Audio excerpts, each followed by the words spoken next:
Yes, Chris, I did just remember to start the recording.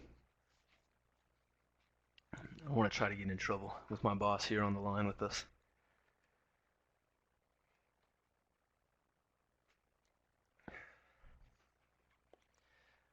Um, one of my concerns when I first got into using the AP Insight, if you look down at that bottom bullet point where it says not comprehensive and should complement rather than replace, I have a full schedule. I'm always crowded to try to find how to fit everything in that I need to fit in. And so my big concern was like, how is this going to be one more thing that I'll be able to fit in here? So the idea of the program is to provide you a support, provide you a fallback if you're not thinking of what to do, or provide you supplement in case you got kids who are struggling with particular areas. So definitely think of it as a resource, as an additional help, rather than as an additional task for you. So we're trying to figure out how we can use these resources, not all of them, but whichever ones are going to work best for you, in order, as it says, support increased student understanding of challenging content and skills. And so particularly the stuff that years of testing and teacher survey feedback have shown are the most challenging things for students to learn and the most challenging things for teachers to teach. Those are what we want additional resources for.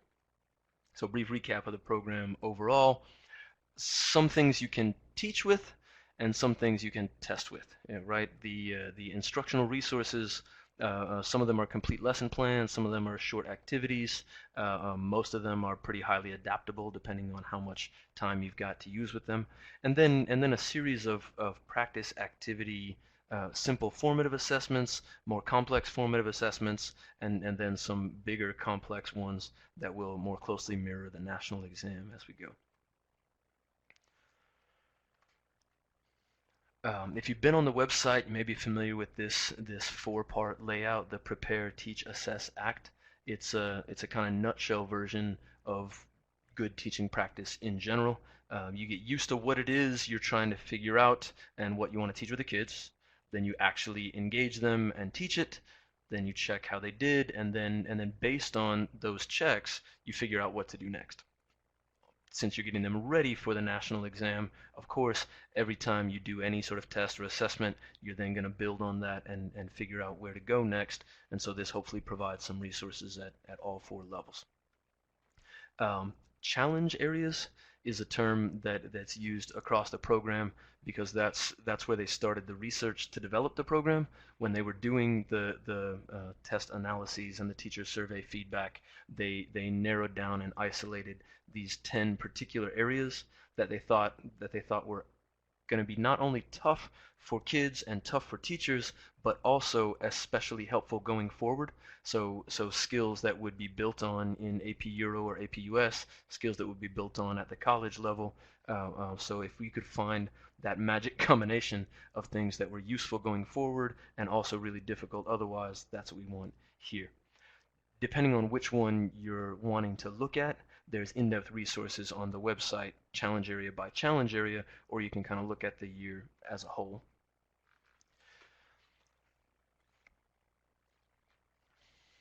I don't want to just like read off the slide. So there are a couple of things I'd like to bring your attention to, but I want to give a couple of quiet moments to let you read over those bullets. So please, let me say, minute and a half.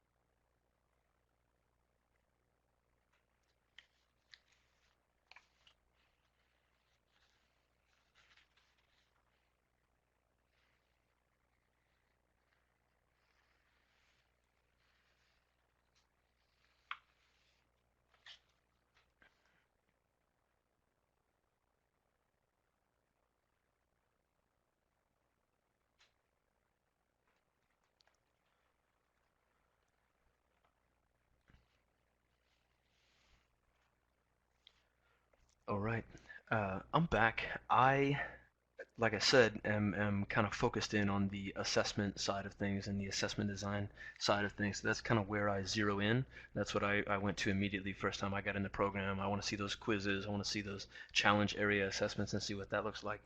And what I've actually found myself doing more recently is like zooming out to use the whole process a little more effectively. Like why did they pick these particular areas? What's that about? You know, kind of diving into the prepare section and then adapting some of the lessons out of teach. I like to kind of modify on the fly, and I'm always looking for, well, that was designed for 45 minutes, but I've only got 15. What can I do with that? So I've been spending a lot of time in the teach resources.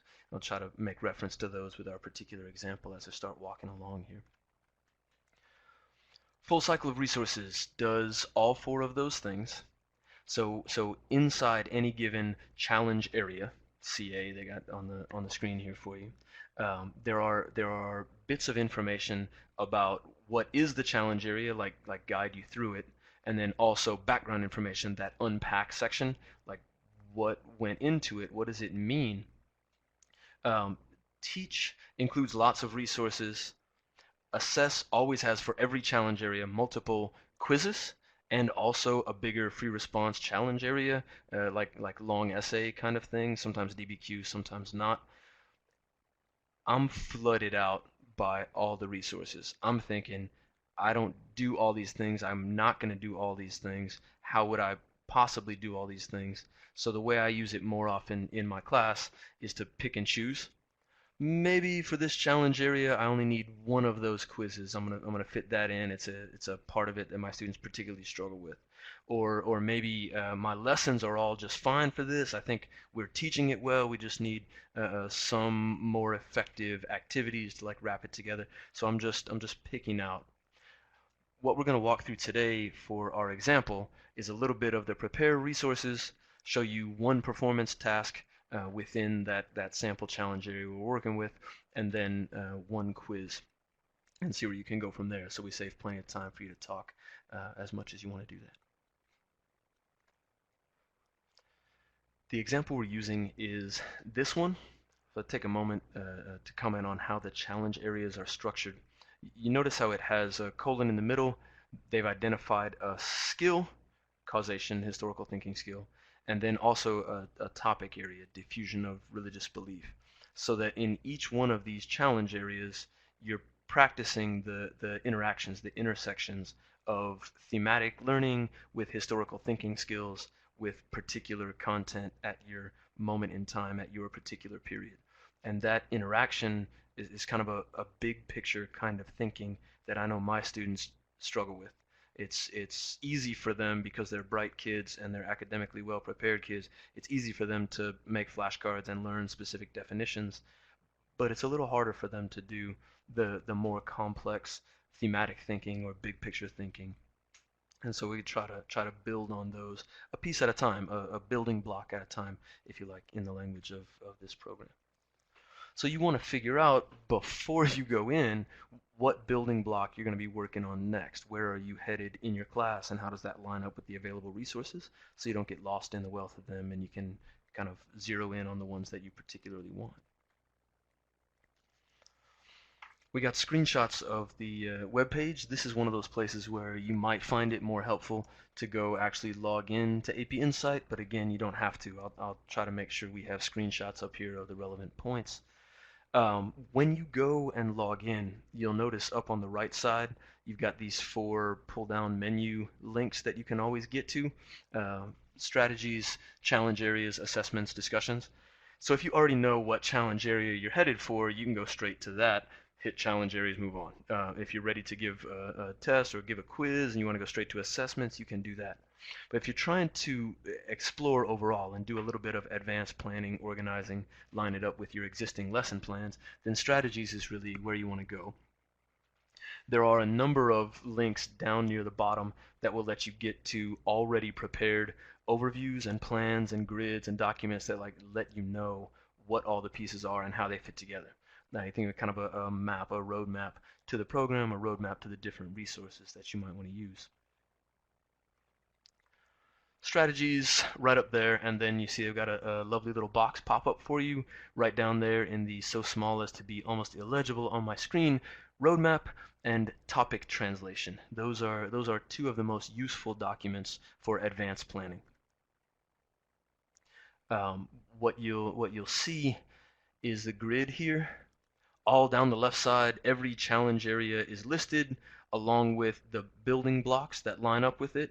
And then there's a huge bullet list straight out of the curriculum. If you're familiar with the course description guide and the newly redesigned curriculum, this is all bullet point information that's straight out of that, just organized in terms of these documents.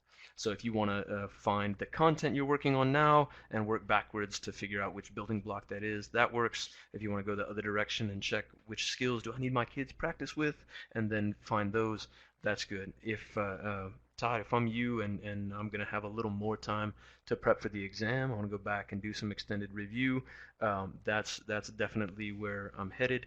In my own classroom, am going to do about a week of that.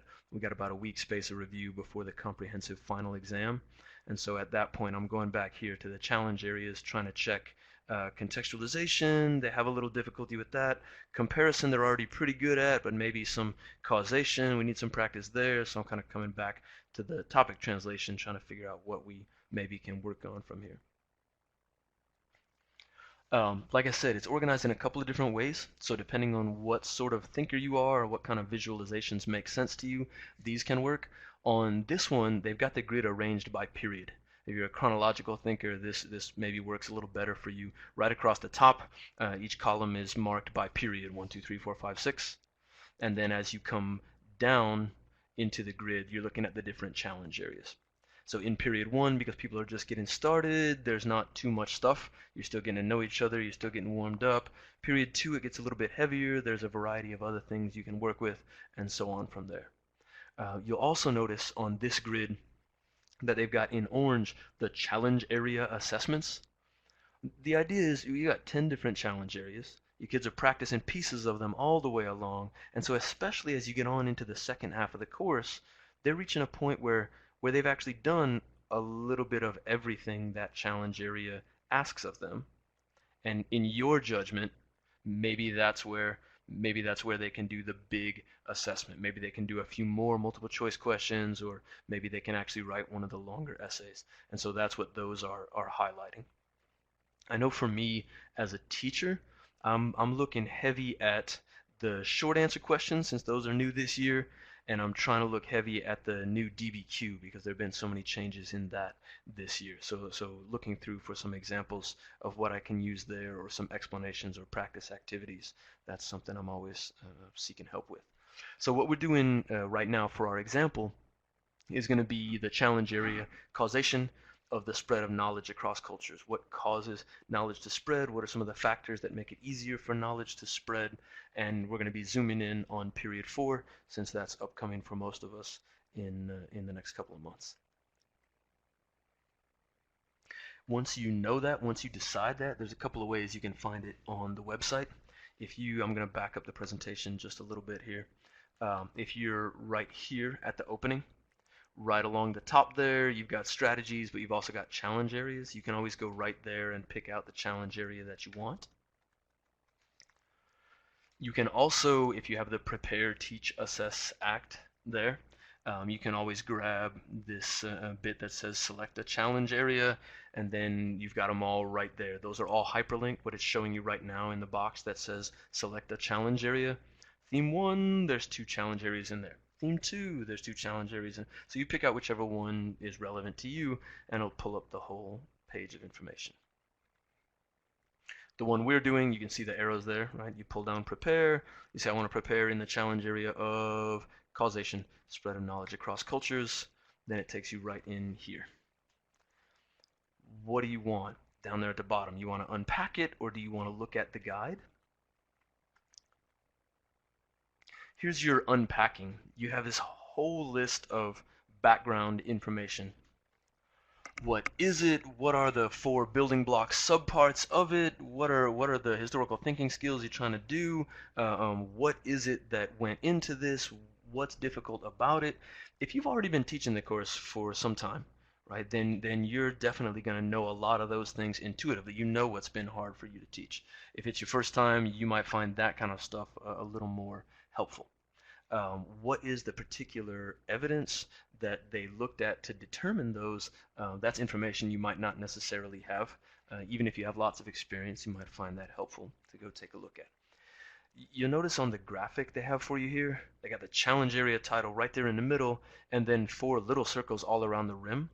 Those are the building blocks. Those are the pieces, the kind of focus pieces that they do period by period. Every challenge area like this one has multiple building blocks within it to give you a chance to pick out the resources that are going to be most helpful to you. So if your kids are already good on doing this in the classical period, you might skip building block A, right, which is period 2, and you might instead just focus in on block B, which is a period 3 thing, right? If I'm looking for something to practice with right now before my exam, maybe I go in there. The examples that we're about to use and show you from here is building block C. That's period 4 for this one.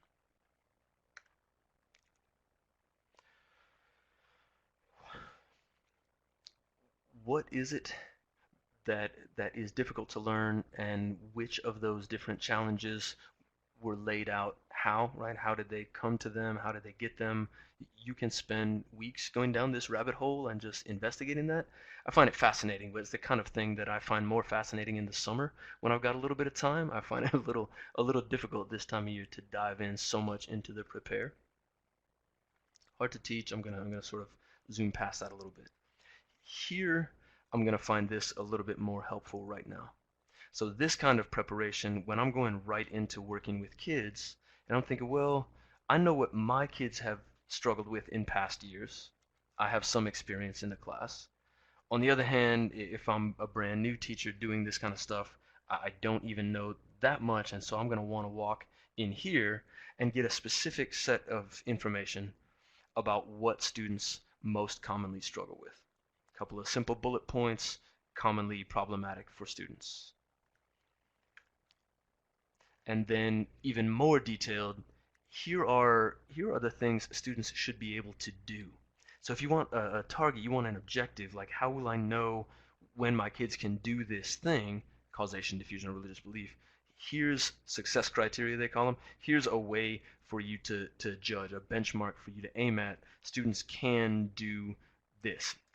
Success criteria 2 here, for example. Students can analyze causal relationships between the intensification of cross-cultural interactions and the diffusion of religious belief. So my kids already know there are trade networks, yes. And they already know there are major religious beliefs, right? Like they did the flashcards, they know the facts, but then can the student analyze relationships, specifically causal relationships between one and the other? Okay, that's my target. That's the level I want them to be at. So even if I don't adopt anything else, right? Even if I don't change my teaching activities or my assessment, it does change the way I think about the target, helps me be a little bit more focused as I go. When you actually get into teaching, this is an area where, like I said, I'm always looking for some more resources. I'm looking for more ways I can go about this. And so I dove in here, and I'm looking at, well, which building block do I want? You can see the little green circle with the pull down arrow in it. So pick your building block. There's 4 building blocks within here. We're aimed at 4, which is period 4, that is, diffusion of religious belief. And they make available for you what are called performance tasks, which I always think of them as kind of lesson plans or lesson activities. Everyone has a teacher version and a student version. So you can take it wholesale and you can just kick it out to your students and let them work away at it and go. Or you can do what I'm more likely to do. I'm going to pull down either teacher or student version, and I'm going to look through it and try to figure out like which pieces of this can I use.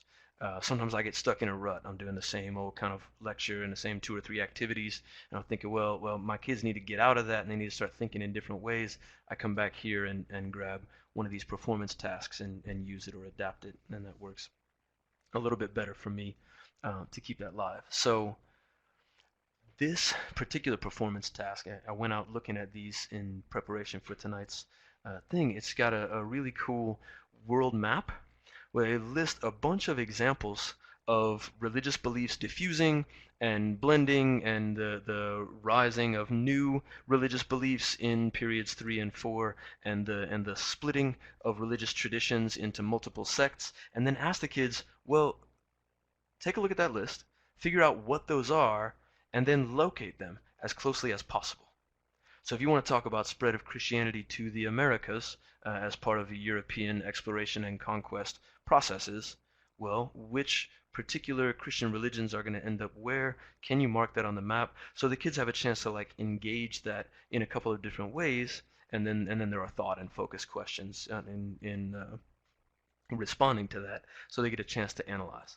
And so what you're thinking, if you're using this in the prepare, teach, assess, act model, you're giving them a chance to practice in your teaching the particular skill that you're going to judge them on, that's going to go on and be helpful to them on the national exam.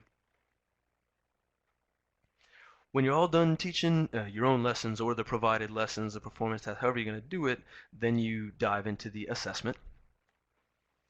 The building blocks as subparts of the challenge area all have quizzes associated with them. So you get 3, 4 quizzes over the course of a challenge area. Use some, all, none, however you want to do it. There are multiple choice questions. There are also short answer questions that show up in the quizzes. And then for the bigger challenge area assessments, that's like a full-size essay prompt. A lot of them are stimulus based. I know in my PLC with the other teachers in my district who do this, one of the things we've been struggling with is adjusting unit tests and ongoing assessment pieces in class to give the kids more practice with stimulus-based multiple choice and stimulus-based essays. Trying to find the right source material and get that lined up is very difficult. So this has been a good resource for me in that kind of way as well. I strongly encourage you to use these assessments after they've been teaching. There was a move for a while, I think, to try to use these as like pre-assessments. They're not really designed with that in mind, and so what I find is in trying to do that, I kind of set the students up to fail with it, and that's maybe not as helpful to the goal. So I'm going to give these after they've had a chance to practice, after I have a general sense that they probably know what they're doing, and I expect them to be at least somewhat successful on it. Then I'm going to go ahead and hit them with this. Oop, excuse me.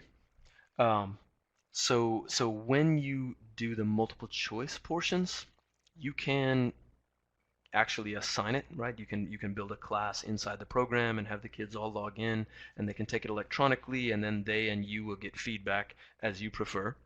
That's one way. It's honestly a way that I don't do it as much. I'm more inclined to do paper and pencil, or even to use it as practice, like pull up the questions and have the kids maybe write down their answers, but I'm showing it to them on the screen, and then we discuss it. Or we do it as a whole class, trying to argue through the fine points and judge the challenge area information, right? Like judge the skills, and then also judge like your test taking skills. How do you go about answering a question like this? That's for me personally more like the way I'm inclined to use them.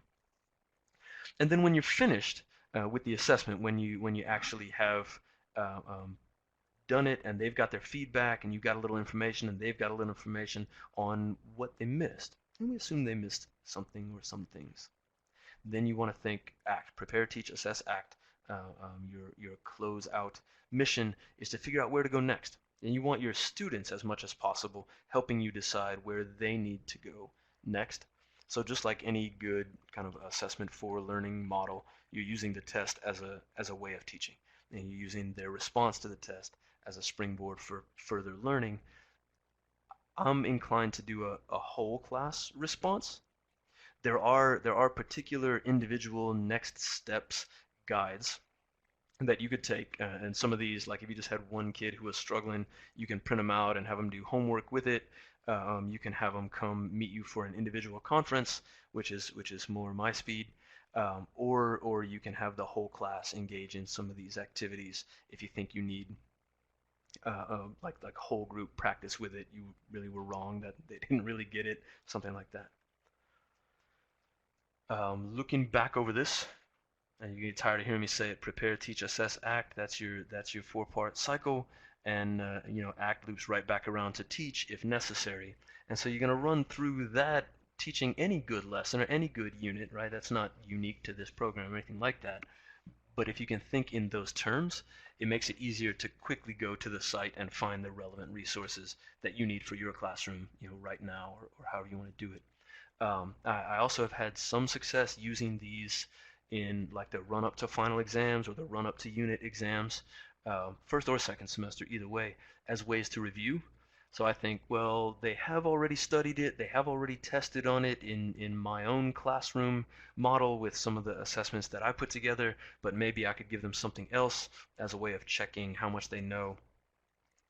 You can, as I said, schedule these to be done online, depending on what level of technical support you have in your district. Sometimes kids can set up to do this like in study hall or something like that, and save you class time in the process. Would you take a look at the third section, the assess section? You see it says BB quizzes, that's building block quizzes, and it says multiple choice. So I was looking at the one for our example here, and it's set up, to me very helpfully. It's actually got two multiple choice questions, but also one short answer question. So the kids get a chance to read some stimulus material and look at an image, and the combination of that information, primary source and a different primary source, right? Both about the spread of religious belief, and then they get asked a three-part short answer question, very similar to what they're going to see on the national exam, and they get to practice with that. Obviously, the machine won't score that. I have to score that, or we have to discuss it in class. So for time savings, again, I'm often inclined to do discussion so that we actually do it quiet, individual quiz or test kind of environment, write them all out, but then either score your own or discuss with partners or discuss with the whole class, so that we're getting practice with the material and we're getting a chance to do some self-assessment, but it's not going to bog me, the teacher, down with full loads of grading as we go. So let me double check my notes. I feel, as usual, like I've been doing way too much rambling. We want to do a little bit of discussion. I want to make sure I hit all the points that I particularly wanted to on that example. I'm sure I'll get a nasty note from Chris if I missed anything really important, but I'll look for the little stuff too.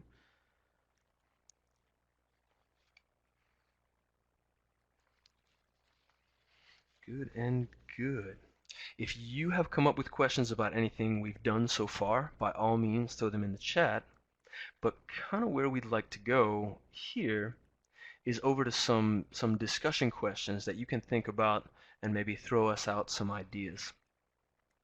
If you've been using the program here, most of us, I think, on this chat haven't actually spent a lot of time with it, so I'm not going to expect too much out of that.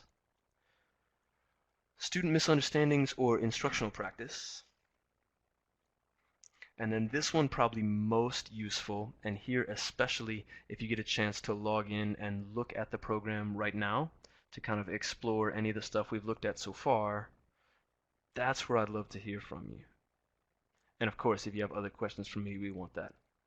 So what I'd like to do at this point is sort of pause my talking and the share out for just about 5 minutes to give people a chance to get all logged in and checked into the system, find the challenge areas, that sort of thing, and shoot me questions if you're having login difficulties, we need to troubleshoot or anything like that, and then I'll kind of pull us back together. So I'm showing just about exactly 20 minutes till the hour right now. So let's say in 5 minutes we'll sort of reconvene and we'll check what people are thinking. Thanks.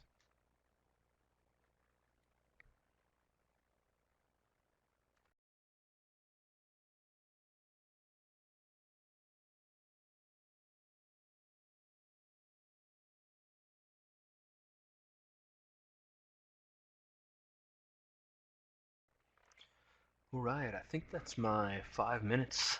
So if you have any questions for me or comments about what you do that haven't already gone in the chat, and thank you very much to the two of you who did throw a couple things up there, we definitely would love to see them in there. I'm noticing one comment about synthesis in particular.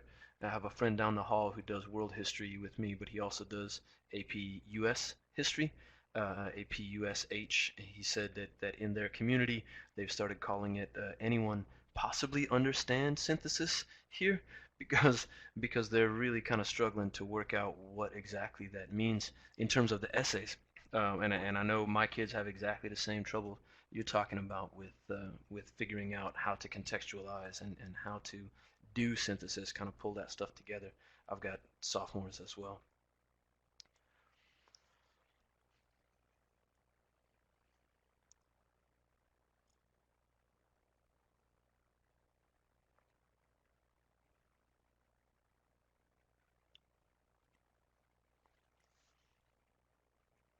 And Amy, I'm seeing your comment about the checks for understanding during the lesson. Definitely critical and something I forget way too often. I'm sure you can tell from listening to me that I'm inclined to ramble a little bit, so it's always good for me to have a check back in, kind of get me under control.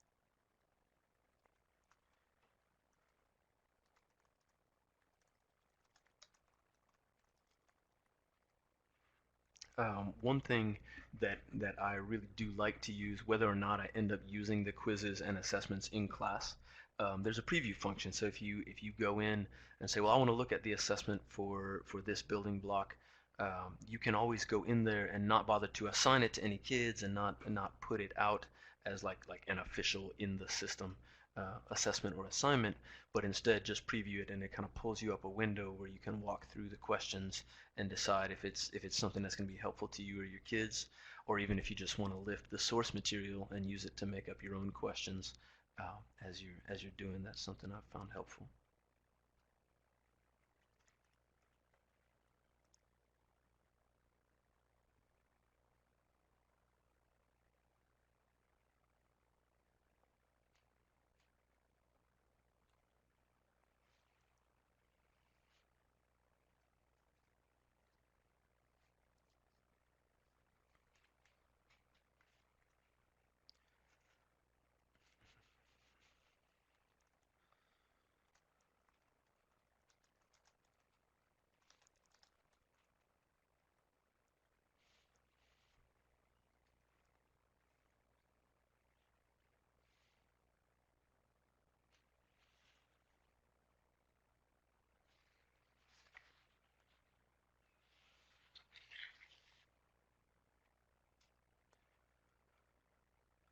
Amy, got you a question from you about self-evaluation and next steps.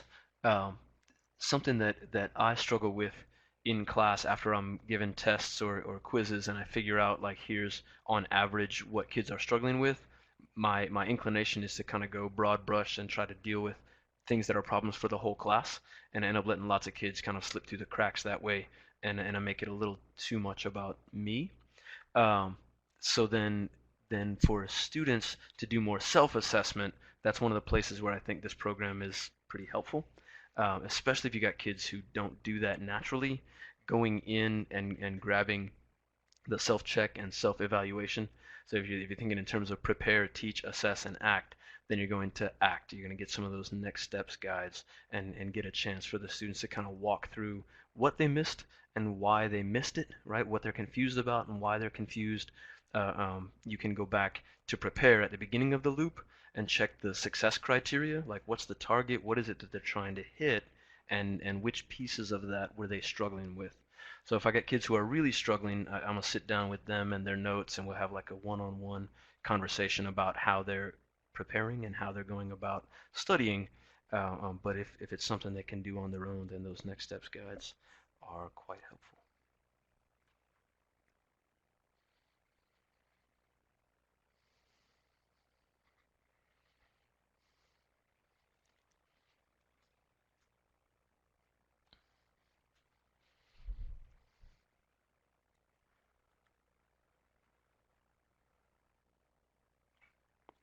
When I just started this year, I've got a big desk calendar.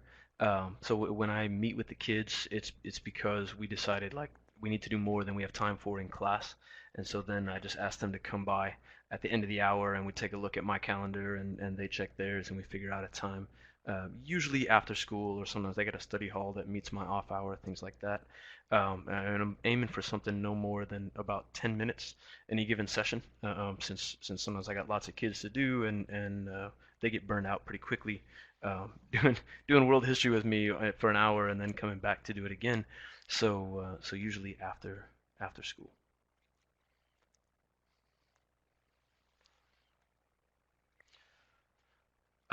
Another thing on historical thinking skills that I started doing, I saw this in a couple of the performance tasks and started adapting it.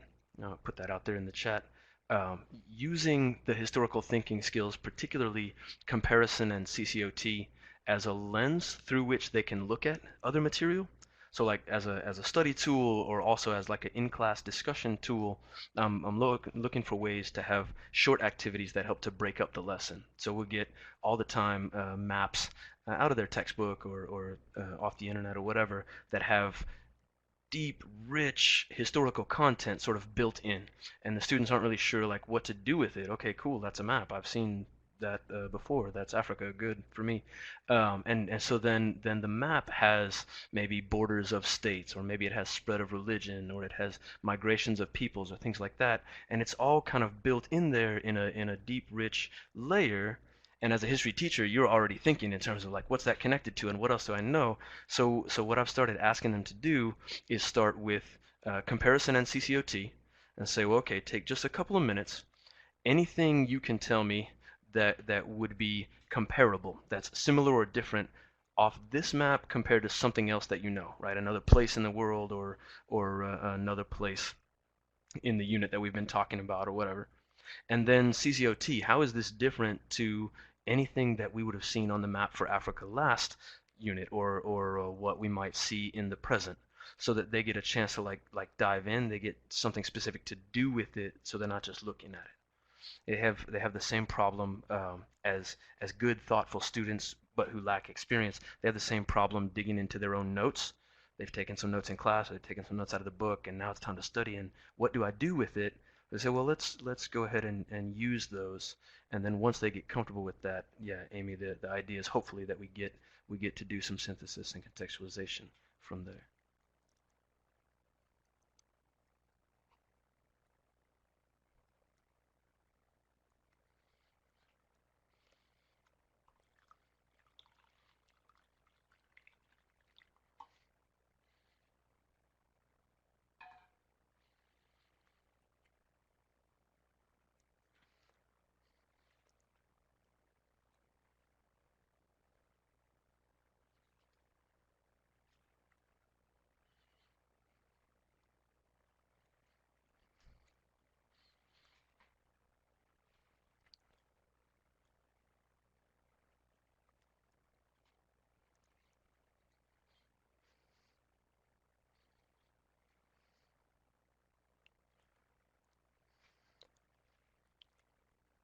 That's a winner. Chris, do you see those 3 likes? I want to raise, my friend.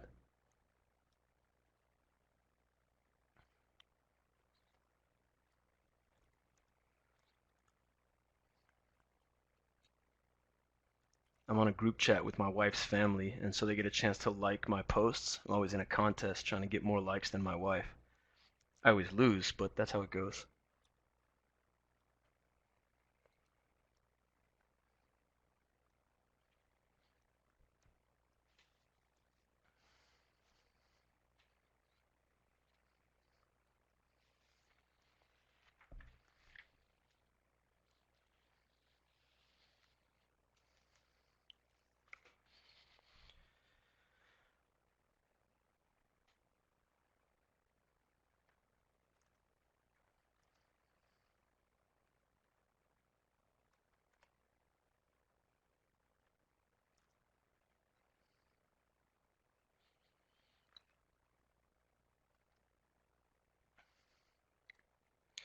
I do want to make sure to be respectful of everybody's time, and so that link that I just posted is the link to the survey. We'd love to have your feedback about how the session went and what you think of the program and things like that.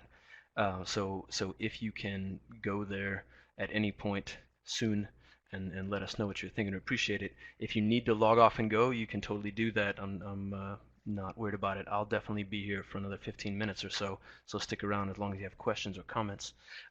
Lisa, is there any way to see all the materials at once?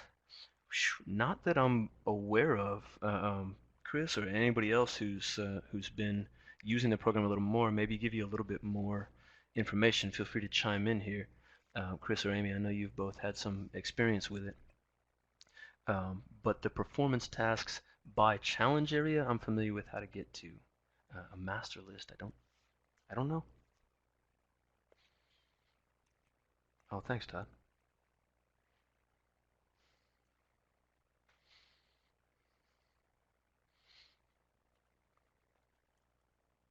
Wow, that's very organized. I'm impressed.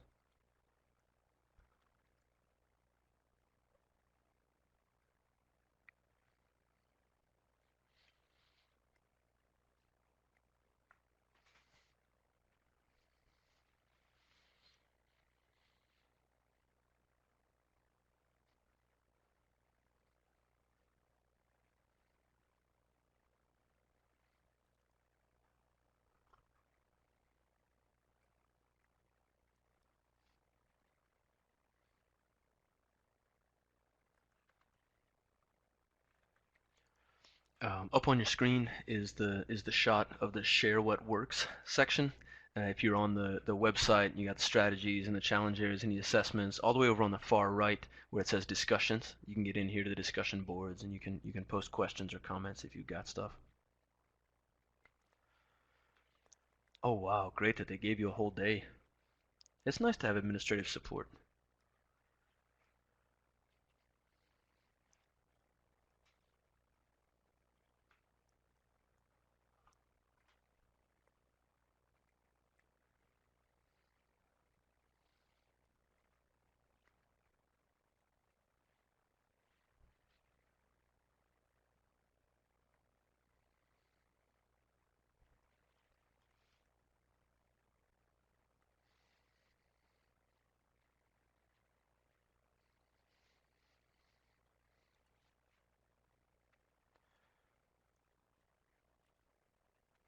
Okay. It feels like a little bit of a slowdown, so I'm gonna go ahead and stop the recording